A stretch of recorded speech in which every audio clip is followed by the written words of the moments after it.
Got a little bit of breaking news out of Texas as we continue to watch the Democratic U.S. Senate primary there. As you see, this is what we've got right now. 45% of the vote in. James Talarico leading Jasmine Crockett right now, 53 to roughly 46%. But again, less than half the vote in. And one of the things we've been watching closely all night since we first sat down at this desk is the question of Dallas County. Congresswoman Jasmine Crockett represents a district in Dallas. And Dallas County has had problems with the administration of their election today. We've been explaining that over the course of the night. I'm going to go right now to Evan Smith, who's the host of Overheard with Evan Smith on Austin PBS. He's a veteran observer of Texas politics. He's got 30 years experience doing that. And Evan, I'd like you to explain to us again what had happened earlier today in Dallas County, why things have been chaotic there, and now this new reporting about a judge's order about the extension of voting there. Right. So as we talked about earlier, Rachel, the Republican Party in Dallas County decided they did not want to have countywide elections. They wanted to make people go to their assigned polling place locally. And if the Republicans say you can't have countywide, then the Democrats can't have countywide. So Democratic voters showed up thinking they were going to be able to vote at the places around the county they had voted, and they were turned away. And there was a big push to try to extend voting in Dallas County as a result of that, to give those people an opportunity to vote after all. A Dallas judge ordered the polls open until 9. Well, Attorney General Ken Paxton asked the Texas Supreme Court within the last couple of hours to overturn the Dallas judge's ruling. And according to reporting from my former colleague Eleanor Klivanoff at the Texas Tribune, the Texas Supreme Court has just temporarily blocked that judge's order to keep the polls open until 9, ordering the county to separate out the votes from people who were not in line at 7 o'clock. This throws a monkey wrench into the vote count in Dallas County. Whether those votes are going to count or not, we have no idea what's going to happen. It's a temporary ruling. But goodness, this is a mess, Rachel. It was already a mess. It's more of a mess now. This is a pause of the vote extension in Dallas County. Are people being stopped from voting right now? What I know is that the county is being told you have to take the votes that were cast in the last 2 hours. It's coming up upon that 9 o'clock hour central here in Texas right now. You have to take the votes that were cast by people who are not in line at 7 o'clock, push them to the side, and the fate and the status of those votes is now unknown. And of course, if you're Jasmine Crockett, you're thinking this is terrible for you, because this is the county where you're going to hopefully roar back into contention in this race. And this is as you said, it was a Dallas judge who ordered the extension of voting in Dallas County. And then it was U.S. Senate candidate and sitting Texas Attorney General Ken Paxton, who asked for an individual state Supreme Court judge to weigh in and essentially overturn that other judge's ruling? Asked the Supreme Court of Texas if they would come in and temporarily block that Dallas judge's order, and the Supreme Court came back and said, yes, we temporarily block it. Do we know, is it multiple judges on the Texas Supreme Court, or is it one judge's ruling? I mean, I don't know whether it was one judge or multiple, but my sense is that the court institutionally, as opposed to one assigned justice individually, but that's something we'll determine here in the course of the report. Yeah, this is crazy stuff. Evan Smith, keep talking to your sources and do what you can to help us understand this. I think we'll be coming back to you. I can tell you, for all the lawyers who are listening to me right now, who are going to understand what I'm about to tell you, this is from the Supreme Court of Texas. Orders pronounced. A stay is issued in the following petition for writ of mandamus in re State of Texas from Dallas County. The district court's order granting emergency petition to extend voting hours issued today in cause number styled Cardell Coleman in his capacity as Dallas County Democratic Party chair versus Paul Adams in his official capacity as Dallas County Elections Administrator in the 162nd District Court, Dallas County, Texas, is stayed, meaning the earlier ruling that was in place that extended Dallas County voting, that order is stayed. And then here's the money quote. Voting should occur only as permitted by Texas Election Code Section 41-032. Votes cast by voters who were not in line to vote at 7 p.m. local time should be separated. Note, the petition for writ of mandamus remains pending before this court. Chris Hayes, what do you make of this? Well, I mean, at one level, it's pretty insane to have a candidate who's on the ballot being the litigant who gets to decide. I mean, he's the state's attorney general, but getting to weigh in. I don't know if there's a particular valence to those votes at that hour for him. I think it's mostly about the Democratic primary. It also feels a little bit to me like if the calculation of the Republican establishment is that Crockett's an easier candidate to beat, that this goes against that, but like he's just doing it for love of the game.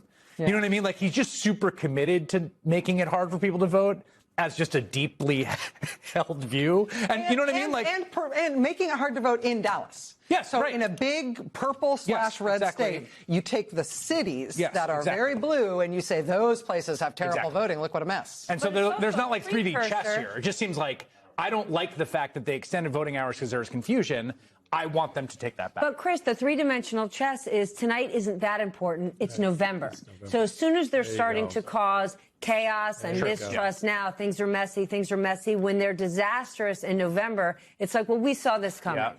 Yeah, no, and that's an important thing to keep in mind, right? I mean, also this idea that you're going to segregate out these ballots based on who's online at 7 o'clock. You can't. And I generally just want to take a step back because we can get in the weeds here.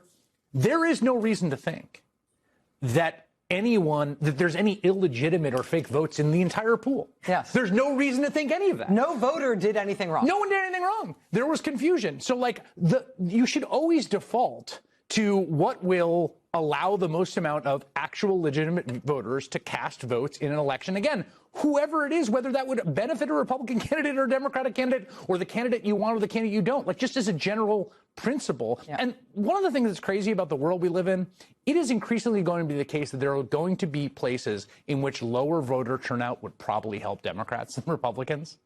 And it's still the case that as a matter of principle, you should intervene on behalf of the maximal amount of voters being able to vote. But doesn't this even hurt voter turnout in the fact that if these people are standing in line waiting to vote, at some point, a lot of them just say, forget about it. Yeah. I got to go home. I got to feed my kids dinner. I got to feed the cat. At some point, people are like, it's not worth it.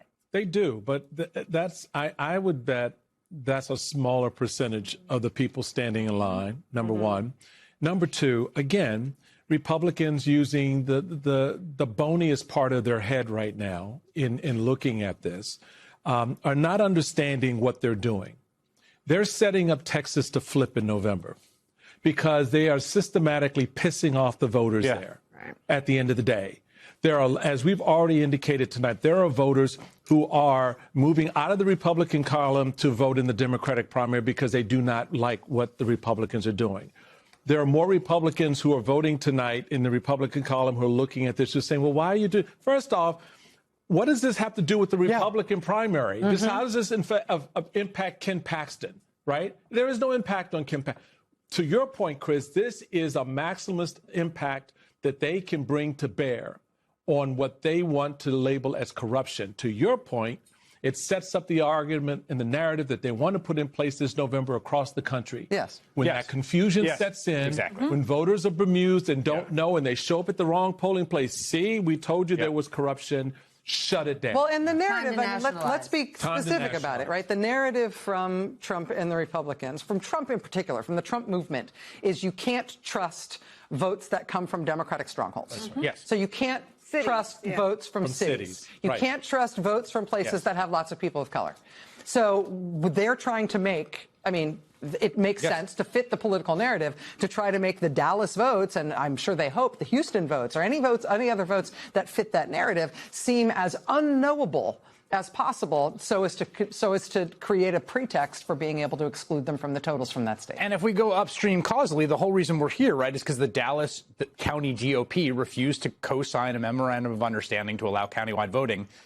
They had a demand for paper ballots, which, again, like, has nothing to do with anything. There's no reason to think that they're better, right? That's a Donald Trump obsession. That's an election denier obsession. Like, the whole causal chain that created the confusion that led to the necessity of opening the election earlier was the local Republican county party doing this. And to that point, because it's really important to make that logistical point about what went wrong here. So now we've got this order from the Supreme Court of Texas that says, what's the remedy here? Well, we've paused the extension of the voting hours, and votes cast by voters who were not in line to vote at 7 p.m. local time should be separated. But Is that feasible to do at one big county voting location in Dallas County? Probably not. Is it feasible to do at every individual precinct voting location in Dallas County? Because there is no central Dallas County voting location? Absolutely not. You're talking about all of those locations, all needing to do this arcane, if not impossible And thing. what's important about what you just said is that I can assure you that election officials were not standing outside once they got the clearance to keep the polls open, right? They knew where, like, Jacob was there at that appointed hour. He was with the last person who was identified in the line at the appointed hour. They didn't do that at the original polling time because they got the clearance to extend it. You don't know who's so online. you don't know who's online. Yeah, they didn't mark them with a chalk line. Thank you. That's why this order is so boneheaded. But their goal isn't that which is knowable. Their goal is an endless morass of litigation. Right. So the goal isn't to actually know who the person was that was the last person online at 6:59. Jasmine Crockett has just taken the stage. Let's go live to that. If it comes in and I'm losing Dallas County, then we know kind of where this thing is going. So that's my news, is that we're not going to have election results tonight, in my opinion, based upon what specifically is taking place in Dallas County. Unfortunately, this is what Republicans like to do. And so they specifically targeted Dallas County, and I think we all know why.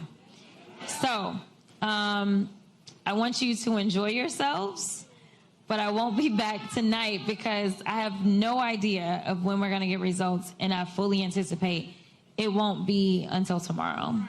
So I love y'all too. Thank you so very much for being here. Love you down. I love you down, Dallas.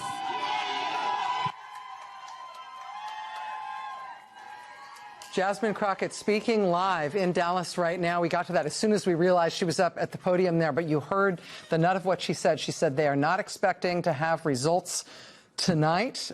She said this is what Republicans like to do. They specifically targeted Dallas County. She asked her supporters to stay and enjoy themselves, but she did not expect that there would be election results of any definitive sort tonight, specifically because of what's happening in Dallas.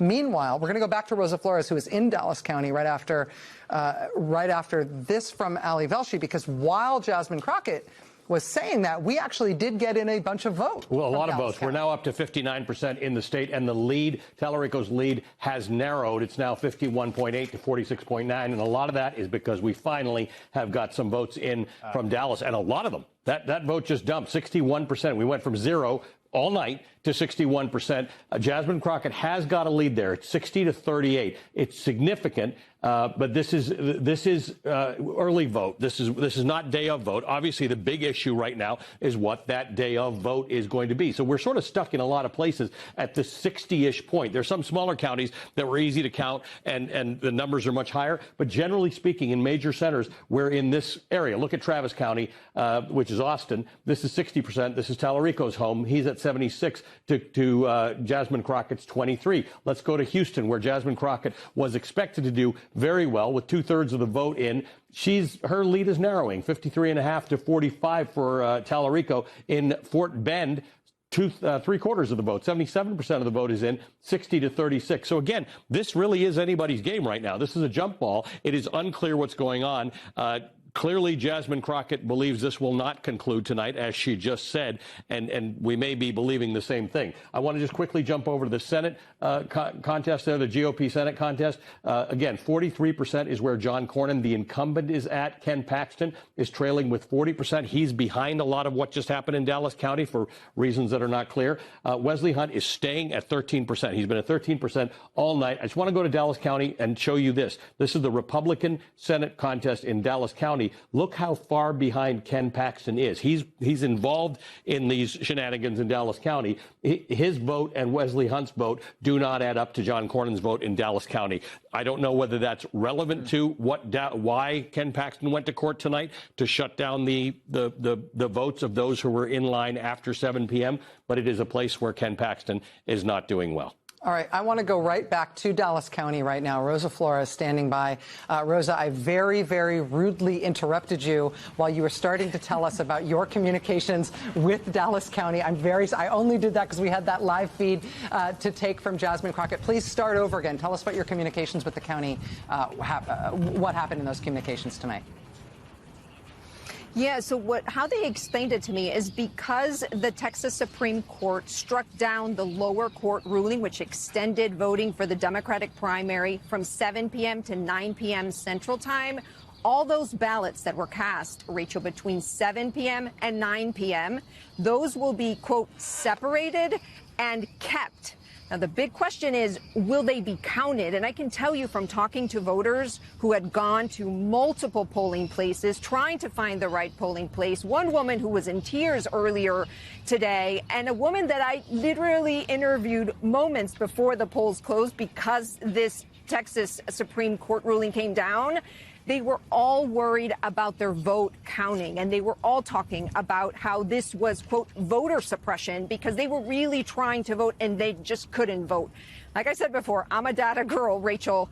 And just to give you a sense, as I mentioned earlier, here at about 5:30 p.m. Central Time, 388 people had voted at this polling place. And according to the election judge, again, of the Democratic Party, about 350 had been turned away. That just gives you a sense of how many people were out in Dallas County trying to figure out where to vote and trying to vote. Rachel? That's just remarkable. That's a remarkable sort of snapshot of what was happening there, Rosa. But just to be clear, what the county told you is that votes cast after a specific time are going to be kept. But they didn't necessarily say they're going to be counted, or it's not clear at this point whether they will be counted. They'll just be somehow preserved and segregated from the vote that came in earlier today?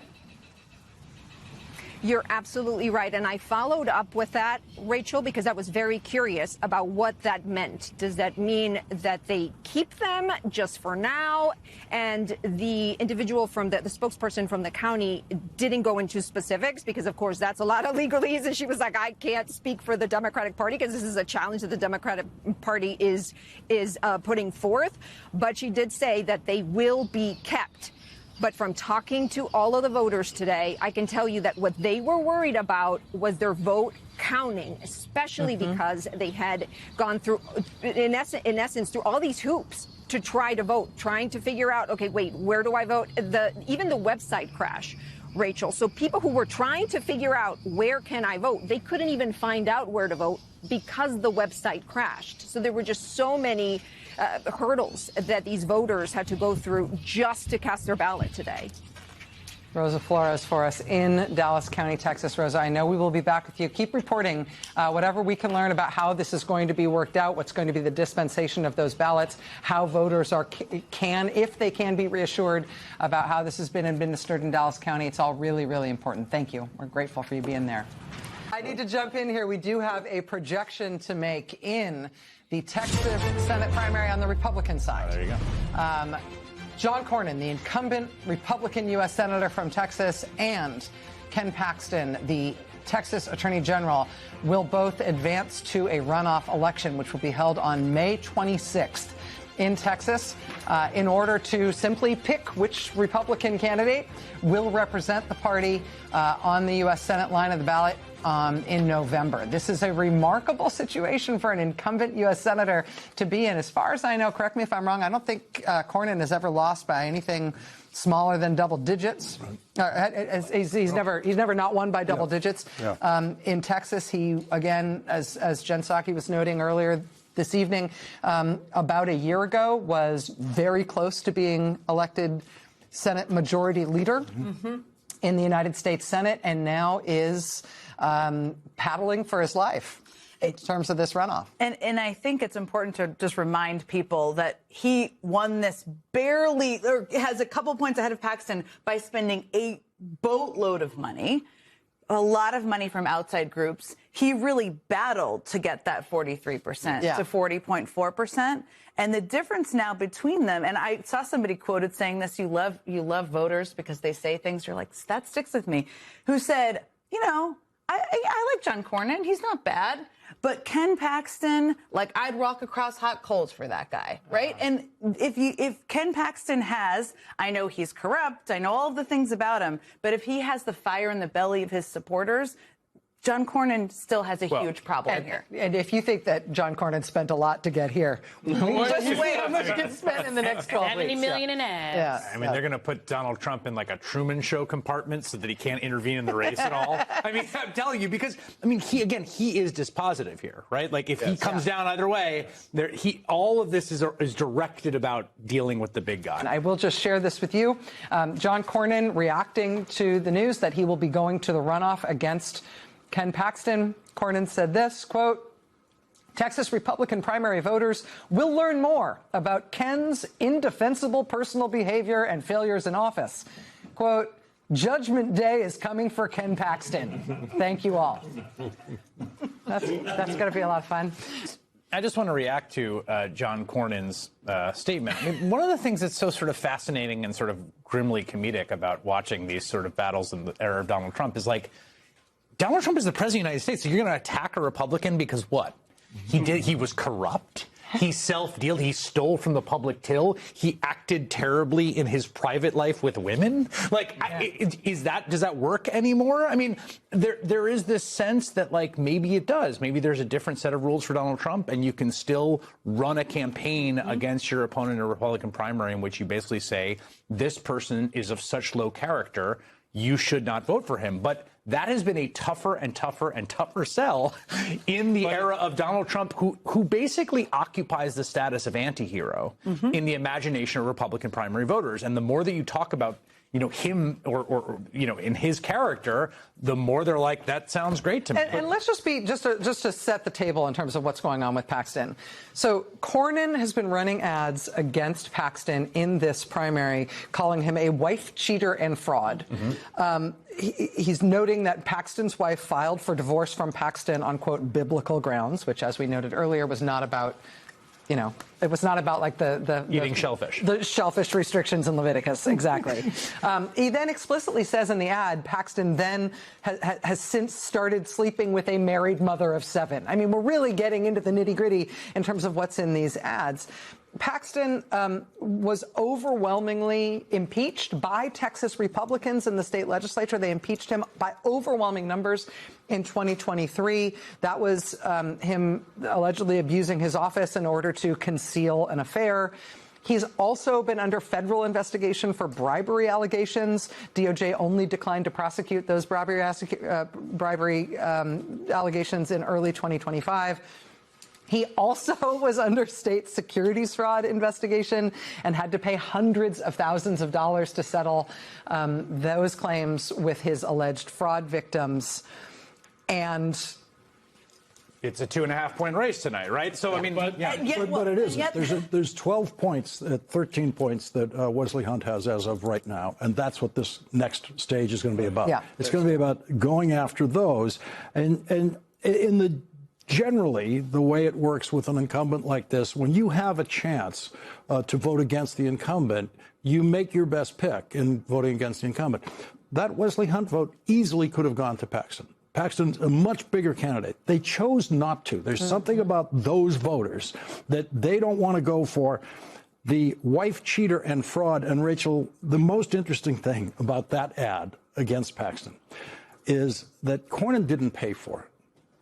All of the Republican members of the Senate paid for it in their Republican NRSC ad. It's so good. So every single Republican who you, Ken Paxton, would like to join in the Senate has already paid to tell Texans that you are a wife cheater and fraud. That's in their ad against him. Well, and to Chris's point, this is that term we used to hear about moral authority, which was big on the moral majority and the Christian right, and it's all been shredded. And then there's something else beneath that, which is this anger at the Epstein class.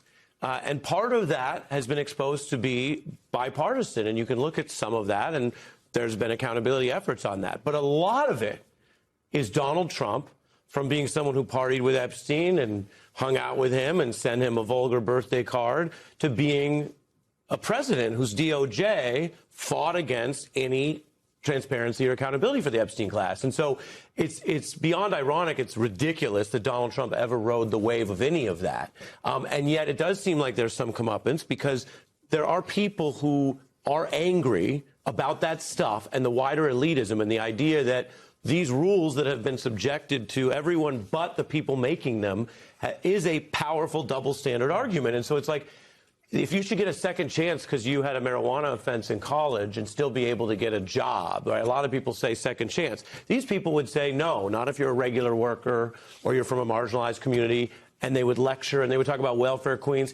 And then they're the same people that want to keep Howard Lutnick, who lied about going to Epstein Island, on Trump's cabinet. So I don't know when it all gets sorted out, right, but it's a problem for them. Okay, but the curious thing to me is like which way that cuts in this race, right? Because I think the polling we have is people who are sort of self-identified as super conservative are the ones who are leaning for Paxton. People who self-identify as more moderate are leaning for Cornyn. I don't know which the way that sort of cuts, and you ever know, like, how much do people create a separate set of rules for Donald Trump than anyone else? The other question to me, and Jen, I'd be curious to hear your feedback on this. Democratic voters got very into, like, strategic voting. They're really who can win, who is the most electable. Mm-hmm. Republican voters have really eschewed that. Mm-hmm. That's why you had the Mark Robinson situation in North Carolina. I do wonder if they start to think more strategically a little bit now. It's not a year ago in the heady days of vibe shift, Donald Trump will rule for 1,000 years. There's a lot of like obvious and evident discontent around you everywhere you look. He's polling at 39%. You do wonder whether in a Republican primary you can make an argument now that you couldn't make last year or in previous ones of like, this guy might actually lose if you elect him. Well, but electability and the question is all in the eye of the beholder, right? So it's like some people in Texas may think Ken Paxton is much more exciting. Totally. He's that's a word. Yeah. Well, I mean, look, he's biblically exciting. And there is clearly a group of 40% of people who voted in this primary who felt that way or who chose him over because the vote that would make the most sense is John Cornyn. He may not have won the leadership battle, but he is very high ranking in Washington. He's very powerful. He can make calls. He can return things to the people of Texas. They didn't care about that. And so I think, yes, the Epstein thing, but I actually think it's an anti-Washington, anti-creature of Washington. Cornyn is a very Washington character.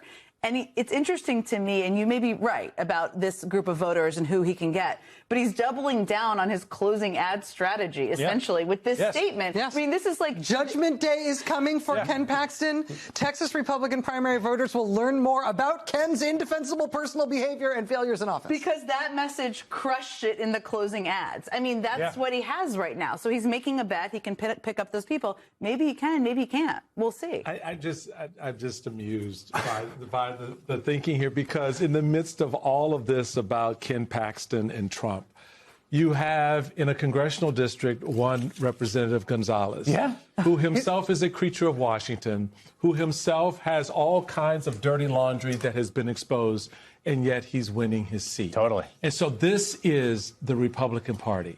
This is my party in this hour at this moment, which is why it needs such an incredible political enema unlike any we've ever seen. It's quite a visual. Thank you for that. Thank you very much. A biblical one. A biblical one. Symone Sanders Townsend, you have been all over this in terms of anticipating some of these problems in these specific counties. What do you understand about the way this has played out over the course of the night and the reaction to what's happened with the Texas courts? So I talked to a number of people on the ground from the Texas Democratic Party because, again, the parties are the administrators of the elections in a primary. This does not apply for the general. So in the general, the state is in charge of the election. So if people think, oh, are we going to have this particular issue come November? No, could be a different issue, but not this one. Lawrence and I were chatting in the green room, and he said, does this also affect the Republicans? And I thought it was a very good question.